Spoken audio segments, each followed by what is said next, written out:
Վարդանյան համեցեք։ Շնորհակալություն, պարոն Հովհաննիսյան, իմ հարցը լինելու է ստանդարտ նույն հարցը, որ ես տալիս եմ վերջի առնվազն 4 տարիների ընթացքում բյուջեի արդյունքային ցուցանիշների կապը ֆինանսական ցուցանիշների հետ։ Իրեք պետաիրավական բլոկի բյուջեն շատ ժողովրդական լեզվով ասեմ, ձևավորում է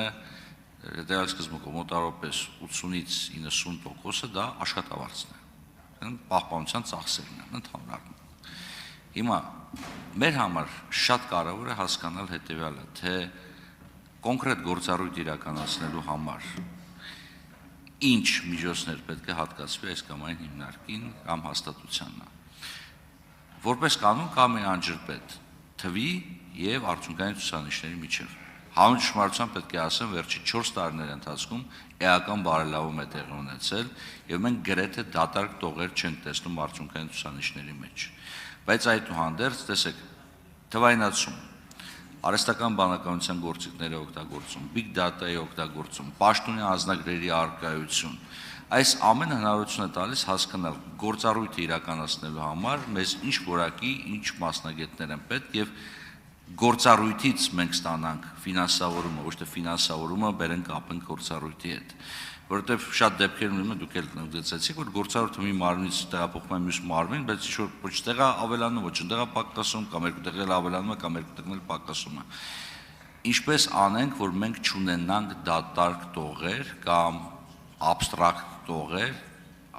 արդյունքային ցուցանիշերի մեջ, որ մենք իրոք հասկանանք, որ եթե գրած է, որ փորձականության համար նախատեսում է 12 օր, այդ 12 օրը իրոք նշված է եւ 12 օրը ապահովելու է։ Կամ օրինակ, եթե գրած է, որ բողոքարկման տոկոսը պետք է լինի 1.2%, դա իրոք 1.2% է։ Եվ ինչպես անել, որ այս թիվը բարձրացնել կամ առնվազն բայր այնպես ինչպես կա։ Պատասխանը կարծիքների ժամանակ կշարունակենք։ Պարոն Վարդանյան, իհարկե այս հարցը քննարկել ենք հանձնաժողովներում եւ առաջին տարին չի, որ այդ հարցը քննարկում ենք եւ ես կարծում եմ, որ այդ բարելավումները, որոնք որի մասին դուք նշեցիք, հետևանք են ձեր հետևողական պահանջի եւ կարծում եմ, որ ամենաարդյունավետ մեխանիզմը հենց դա է, որ երբ որ ազգային ժողովը հետևողական պահանջ է ներկայացնում գերատեսչությունների նկատմամբ, այդ արդյունքային ցուցանիշները պատշաճ ներկայացնելու կամ արդյունքային ցուցանիշների փոփոխության վերաբերյալ պահանջ է ներկայացնում։ Այստեղ մի ուրիշ գործոն էլ կա, որի մասին կուզեի ասեի, մենք երբ որ այս գնահատման համակարգը ներդրում ենք, ծրագրերը գնահատելու համար պետք է ծրագրերը լինեն գնահատելի, այսինքն պետք է իրենք կառուցված լինեն այնպես, որ հետո կարողանանք հասկանանք այդ ծրագրերը լավ են իրականացվել, թե չէ, որովհետև իրենց նախագծման փուլում, երբ որ թիրախներ չեն դրվում, միջանկյալ թիրախներ չեն դրվում, ծրագիրը դառնում է գնահատելի, հետո չենք իմանում այդ ծրագիրը լավ է, որ այսպես է իրականացվել, թե ոչ։ Հետևաբար մեր առաջնային խնդիրներից մեկը լինելու է բոլոր ծրագրերը դարձնել գնահատելի։ Եվ դա ուղիղ նշանակում է արդյունքային ցուցանիշների առկայություն բոլոր ծրագրերի մասով կամ դրանց առնվազն մեծ մասի գծով կատարելագործում։ Ես կարծում եմ, այս երկու ուղղությամբ, եթե մենք միասին աշխատենք, ձեր ասած նպատակներին ավելի արագ կհասնենք։ Արձագանք։ Շնորհակալություն, պարոն Հովհաննիսյան, իրոք էապես բարելավել ենք, իրոք ազգային ժողովը այստեղ դերակատարություն ունի, բայց ոչ միայն ազգային ժողովը։ Օրինակ, տեսեք, երբ որ մենք նայում ենք դատական իշխանության կողմից ներկայացված արդյունքային ցուցանիշներ եւ տեսնում ենք, որ բոլոր մարզային դատարաններում X ցուցանիշ կա բողոքարկման տոկոսի, բայց մի մարզում Y է, սա խնդիր է, առնվազն վերլուծության, հետագա վերլուծության կարիք ունի եւ մեր կողմից եւ ձեր կողմից եւ դատական իշխանության կողմից։ Եվ մենք իրավապահ մարմինների արդյունքային ցուցանիշներում հանդիպում ենք abstract թվերի, սա եւս մտահոգվելու տեղ է տալիս եւ ես այս անգամ բյուջեի քննարկման ժամանակ նաեւ մեր իրավապահի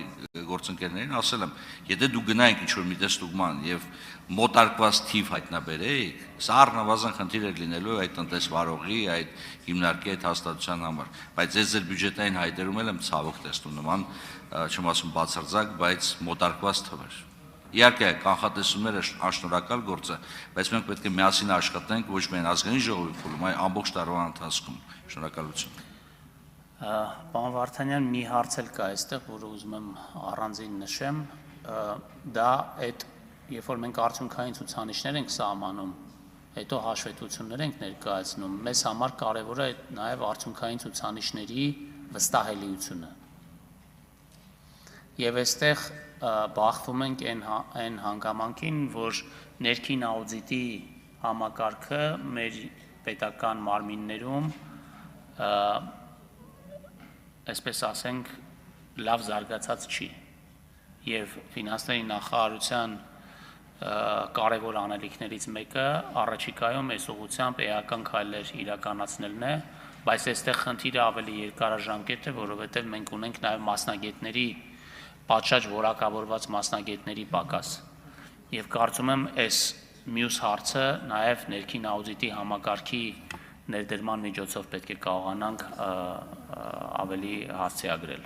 Շնորհակալ եմ։ Շնորհակալություն, հարցերը ավարտվել